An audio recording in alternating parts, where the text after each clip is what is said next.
छूट गेल सर आसमात। अब न सुने छी बाबूजी के करगर आवाज। पापी पेट लेल छूट गेल सर आसमात। अब न सुने छी बाबूजी के करगर आवाज। मैं के बिना हो, मैं के बिना जिंदगी बोझ लगैया। अपन गाम हमरा मोन बर पड़ैया। अपन गाम हमरा मोन बर पड़ैया। मैं के बिना हो, मैं के बिना जिंदगी बोझ लगैया। अपन गाम हमरा मोन बर पड़ैया। अपन गाम हमरा मोन बर पड़ैया।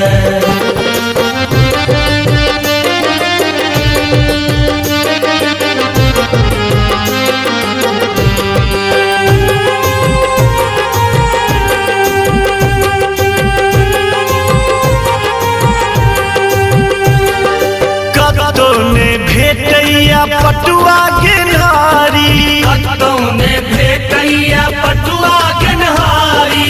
मोन पर मीता भौज हाथक सोहारी। मोन पर मीता भौज हाथक सोहारी। भैया के नेह आ बहिन के झगड़ा। भैया के नेह आ बहिन के झगड़ा। नोर नैना सो हो, नोर नैना सो हमरा बहैया।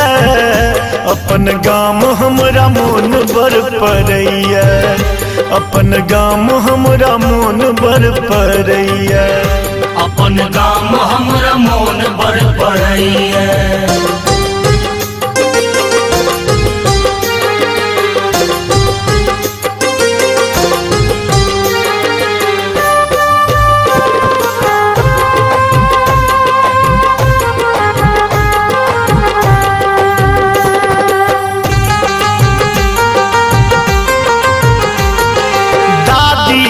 देखतों से भेल सेहनता।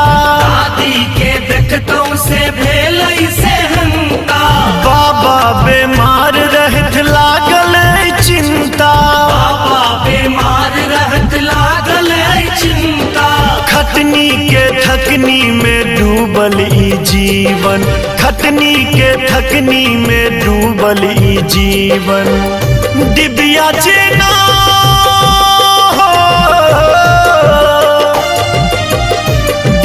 जीना रात भर जरैया। अपन गाम हमरा मोन बर पड़ैया। अपन गाम हमरा मोन बर पड़ैया।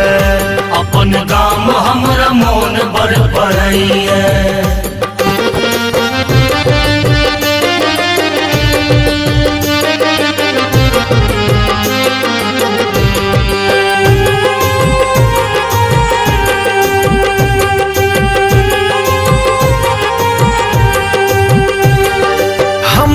कहूँ किछ कहब ने बेसी। हम की कहू किछ कहब ने बेसी। जरलै कपार हमर भेलौं परदेसी। जरलै कपार हमर भेलौं परदेसी। अक्षय छै 30 बस एतबेटा बुझियो। अक्षय छै 30 बस एतबेटा बुझियो। दर्द हमर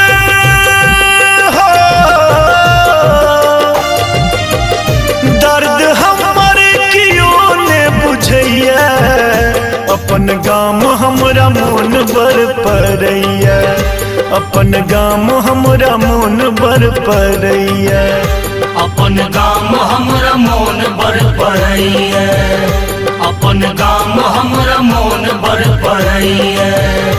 अपन गाम हमरा मोन